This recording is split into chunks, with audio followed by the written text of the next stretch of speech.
Hello friends, welcome back to my channel. কেমন আছো সবাই? আই হোপ সবাই খুব ভালো আছো। আমিও খুব ভালো আছি। তো আজকের ব্লগটা এখান থেকেই শুরু করছি।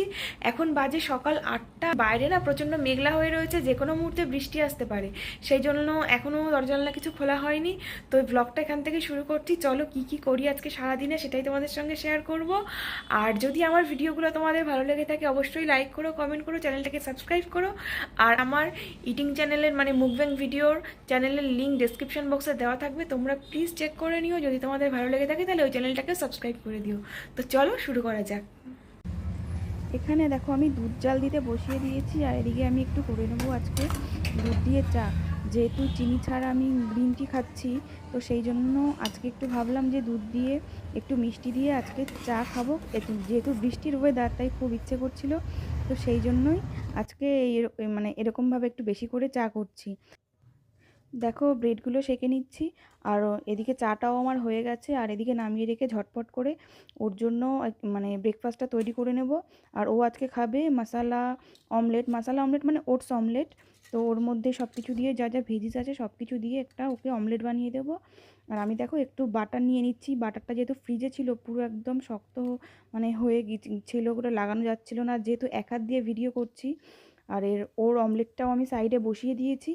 এর মধ্যে একটু গাজর, ক্যাপসিকাম, টমেটো এই সমস্ত কুচিয়ে দিয়েছিলাম। এরপরে ব্রেকফাস্টটা করে নিচ্ছি একসঙ্গে বসেই। তো করার পরে আজকে আমি রান্না করতে চলে যাব। তো রান্না আজকে আমি একটা নতুন জিনিস করব, যেটা রেসিপি তোমাদের সঙ্গে শেয়ার করব। আর সেটা হচ্ছে এই পটলের রেসিপি। দেখো আমি এখানে পটল কেটে একটু সেদ্ধ করে ভাপিয়ে রেখেছি, জলটা একটু বেশি হয়ে গেছিলো, আর সেটা তোমাকে পরে বলছি। আর দেখো এখানে মাছের ডিম নিয়ে এসেছিলাম, বাজারে গিয়েছিলাম তো মাছের ডিম এনেছিলাম। তো সেই মাছের ডিম দিয়ে আলু দিয়েই একটু ঝোল করব আজকে।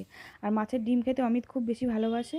তো আমি মোটামুটি খুব একটা পছন্দ করি যে তাও না। আর এদিকে ভাতও হয়ে গেছে। আর মাছের ডিমটার মধ্যে সমস্ত মশলাপাতি আমি দিয়ে নিয়েছি, মেখে পেঁয়াজ, লঙ্কা কুচি, একটুখানি নুন, হলুদ, লঙ্কার গুঁড়ো। এবার আমি এটা বড়ার মতন করে একটু ভেজে নেব, তারপরে আলু দিয়ে ঝোল করব। আর মাছের ডিমের এমনি বড়া খেতে না বেশি ভালো লাগে, মানে ভাত দিয়ে শুকনো শুকনো করে মেখে খেতে বেশি ভালো লাগে আমার ঝোলের থেকে। তো আজকে একটু বড়াও রাখবো, মানে ভাজাও রাখবো, আর একটু আলু দিয়ে ঝোলও করব। আর তোমরা কারা কারা মাছের ডিম খেতে পছন্দ করো অবশ্যই কিন্তু কমেন্ট করে জানিও। আমার ভাজাটাই বেশি ভালো লাগে। দেখো ভাজাটাও মোটামুটি হয়ে গেছে। এবার আমি পেঁয়াজ কুচি দিয়ে দিয়েছি, পেঁয়াজ একটু ফোড়ন দিয়ে। আর তারপরে দেখো আদা রসুন পেস্ট যেমন দেয় সবাই, কাঁচা লঙ্কা পেস্ট করে রেখেছিলাম, তো সেটা দিয়ে দিলাম। সেটা দিয়ে একটু নাড়াচাড়া করে কষিয়ে নেব। তো দেখো সমস্ত মশলাপাতি দিয়ে কষে নিচ্ছি। আর এদিকে আজকে আমি একটা নতুন যে রেসিপিটা করব তোমাদেরকে বললাম, সেটা হচ্ছে গিয়ে পটল বাটা, যেটা আমি এর আগে কখনোই করিনি, ফার্স্ট টাইম করব। ইউটিউবে দেখেছি সবাই এটা খায়, তো সেই জন্যই আমি আজকে এটা ট্রাই করব ফার্স্ট টাইম। আর কেমন লাগবে জানি না। তার জন্য পটলটাকে সেদ্ধ করে নিয়েছি, একটু ভাপিয়ে নিয়েছি আর কি, জলটা একটু কম দিতে হতো। আর জলটা সামান্য একটু হাফ কাপ মতন থেকে গেছিলো, যেটা আমি ফেলে দিয়েছি, কিন্তু এমন দিতে হতো যাতে জলটা ওর মধ্যেই টেনে যায়। আর এদিকে ভেজে রাখা আলু আর মাছের ডিমটা আমি ঝোল ফুটে উঠলে দিয়ে দিলাম, নাড়াচাড়া করিয়ে নিলাম। এবার এটা একটু হতে থাক, লাস্টে আমি গরম মশলা দিয়ে নামিয়ে দেবো। আর ততক্ষণে এদিকে পটলের প্রিপারেশনটা আমি করে নিই। এবার দেখো মাছের ডিমের ঝোলটাও হয়ে গেছে আমার। আর পটলটা আমি একটু সেদ্ধ করে ঠান্ডা করে নিয়েছি, তারপরে ভালো করে কাঁচা লঙ্কা দিয়ে পেস্ট করে নিয়ে এবার কড়াইতে কালো জিরে মানে আর সর্ষের তেলে আর কি কালো জিরে, শুকনো লঙ্কা আর রসুন ফোড়ন দিয়ে নিলাম। তো সেটা একটুখানি কিছুক্ষণ ভাজা ভাজা হয়ে গেলে এর মধ্যে একটু পেঁয়াজ কুচি দিয়ে দিয়েছি। তোমরা হয়তো অনেকেই রেসিপিটা জানো, তাও আমি যেরকম করে করেছি সেটাই তোমাদেরকে বললাম, কারণ খেতে কিন্তু খুব ভালো হয়েছিল। পেঁয়াজটা একটু ভাজা ভাজা হয়ে গেলে দেখো বেটে রাখা যে পটলটা, তো সেটাকে আমি দিয়ে দেবো পটলের কড়াইয়ের মধ্যে, কড়াইয়ের মধ্যে। এবার এটা কিন্তু অনেকক্ষণ ধরে নাড়তে হবে, মানে ধিমে আঁচে নাড়তে, বেশি মানে আঁচটা বাড়িয়ে দিলে কিন্তু পুড়ে যাবে, তাই ধিমে আঁচে এটাকে নাড়তে হবে। আর এর মধ্যে একটু নুন, হলুদ আর একটু সামান্য লঙ্কার গুঁড়ো দিয়েছি, তো কালারটা একটু ভালো আসে, কারণ কালারটা ফ্যাকাশে ফ্যাকাশে লাগছিলো। যাই হোক, এবার ধিমে আঁচে এটাকে আমি প্রায় মিনিট 10 ধরে আমি নাড়াচাড়া করতে করতে করতে করতে কষিয়েছি। আর তোমরা যারা মিষ্টি খেতে পছন্দ করো সামান্য একটু মিষ্টিও দিতে পারো, আমি একটু দিয়েছিলাম, কারণ মিষ্টি দিলেই না টেস্টটা বেশি ভালো লাগছিলো। দেখো প্রায় 8-10 মিনিট কষানোর পরে আমার এই অবস্থাতে এসছে, এটা আমার মোটামুটি প্রায় হয়ে গেছে। আর এর মধ্যে আমি এবার দিয়ে দেবো একটু কাঁচা সর্ষের তেল, যাতে গন্ধটা বেশি ভালো বেরোয় কাঁচা সর্ষের তেলের। তো দিয়ে আর একটুখানি আমি নাড়াচাড়া করে নিয়ে আমি নামিয়ে নেব। তো পটল বাটা আমার রেডি। এটা গরম ভাতের সঙ্গে আজকে খেয়েছিলাম, এটা কিন্তু দারুণ লেগেছিলো। কিন্তু আমার একটা যেটা ভুল হয়ে গেছিলো, দানাগুলো আমার একটু ফেলে দিতে হতো, তো দানাগুলো একটু একটু মুখে বাজছিলো। তাছাড়া কিন্তু বেশ ভালো লেগেছিলো খেতে। তোমরা যদি করো কেউ, যদি দানাগুলো বেশি বুড়ো হয়ে যায় তাহলে কিন্তু সেটা ফেলে দেবে।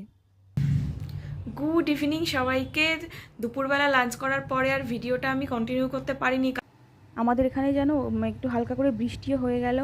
তো তারপর এখন সন্ধেবেলা একটুখানি খিদে খিদে পাচ্ছিলো, তাই একটু ডিম টোস্ট করে নিলাম। যে সকালের ব্রেডগুলো ছিল, মানে ব্রেডটা দিয়েই আমি একটু ডিম টোস্ট করে নিলাম, আর একদম অল্প তেলেই করার চেষ্টা করেছি। আর তারপরে দেখো এটা খেতে খেতে একটু আমি আমার নিজের যে ভিডিওগুলো সেগুলো একটু ঠিকঠাক মানে কাজ করছিলাম, আর দেখেও নিচ্ছিলাম একটু ভিডিওগুলো। আর তারপরে এখন চলে যাব রাতের খাবার বানাতে। তো রাতে আজকে করব ডালিয়া, মানে ডালিয়ার খিচুড়ি করব না, মানে যে পোলাও টাইপের যে ঝরঝরে ডালিয়া ডালিয়া হয়, তো সেই টাইপেরই করব। একটু গাজর আর আলু কুচি একটু ভেজে নিয়ে তার মধ্যে পেঁয়াজ কুচি লঙ্কা কুচি দিয়ে আর একটু নাড়াচাড়া করে নিলাম, মানে একটু ভেজে নেবো আর কি। আর ডালিয়াটাও আমি এদিকে কিছুক্ষণ আগে শুকনো খোলায় ভেজে নিয়ে ধুয়ে জল ঝরিয়ে রেখে দিয়েছি। আর উম, এ এবার আমি এর মধ্যে একটুখানি ঘি দিয়ে দেবো। প্রথমে আমি ঘিটা দেইনি, আর নামানোর সময়ও দিলেও হয়, তাহলে গন্ধটা ভালো থাকে। আর এর মধ্যে একটুখানি গোটা গরম মশলাও মানে আলুটা আর গাজরটা ভাজা হয়ে গেলে আমি ঘিটার মধ্যে গরম মশলা একটুখানি ফোড়ন দিয়ে নিয়ে একটু কাজু কিশমিশের কুচি দিয়ে দিলাম। কাজু বাদামগুলো একটু ভেঙে নিয়েছিলাম, দিয়ে সব কিছু একসঙ্গে নাড়াচাড়া করে আমি এবার ডালিয়াটাকে দিয়েও খুব ভালো করে একটু নেড়ে দেবো। এতে কোনো মশলাপাতি তো কিছুই দেবো না। ডালিয়াটা দিয়ে নাড়াচাড়া করে নিয়ে আমি দেখো এখানে আম কাটবো। তো ফ্রিজে অনেকগুলো আম ছিল, ফ্রিজ আজকে খুলে দেখি প্রচুর আম রয়েছে, আমগুলো নষ্ট হয়ে যাচ্ছে। আর অমিত এত আম খেতে ভালোবাসে, যতদিন আম থাকে তো ততদিনই আমাদের মানে বাড়িতে মানে আম ফ্রিজে থাকবেই, মানে সে যে আমই হোক না কেন। আর এগুলো কী আম আমি সঠিক জানি না, আমি হিমসাগর আমটাই শুধু চিনি, আর অন্য কোনো আম আমি মানে সঠিক মানে চিনি না। এটা হয়তো কি আম্রপলি বা কিছু এরম টাইপের কিছু হবে। তো আমটাও কেটে নেব, আর আমগুলো আজকেই সব শেষ করে দেবো। আর দেখো ডালিয়াটাকে ভেজে নিয়ে জল দিয়ে দিয়েছি, আর জলটা কিন্তু মেপে দিতে হবে, না হলে কিন্তু মানে ঝুরঝুরোটা হবে না। আর এদিকে আমটাও কেটে নিয়েছি, একটা আম একটু খারাপ খারাপ হয়ে গেছিলো, আর সব আমগুলোই মোটামুটি ভালো ছিল। তো এটাই আজকে রাতে দেখো খাবো। আর ডালিয়াটাও আমার মোটামুটি হয়ে গেছে, দেখো ঝরঝরে হয়ে গেছে। আর এখন আমি গ্যাসটা অফ করে দিয়ে আর একটু সামান্য মিষ্টিও তোমরা দিতে পারো। আর গ্যাসটা অফ করে দিয়ে আমি একটুখানি ঢেকে কিছুক্ষণ রাখবো, তাহলে আরও বেশি ঝরঝরে হয়ে যাবে।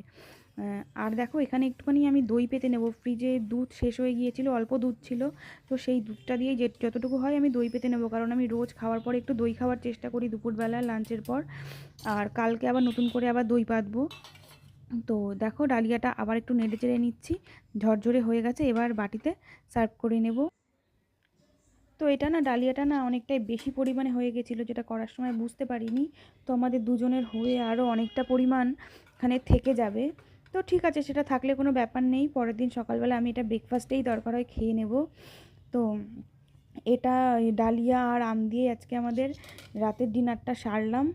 তো তোমাদের কেমন লাগলো অবশ্যই জানিও। আজকের ভিডিওটা আর আমি বাড়াচ্ছি না, এখানেই শেষ করছি। যদি তোমাদের ভালো লেগে থাকে অবশ্যই কিন্তু লাইক কমেন্ট আর চ্যানেল করো, আর চ্যানেলটাকে সাবস্ক্রাইব করতে ভুলো না। আর তোমরা আরও কীরকম ভিডিও দেখতে চাও বা কোনো রেসিপি দেখতে চাও সেটা আমাকে কিন্তু কমেন্ট করে অবশ্যই জানিও।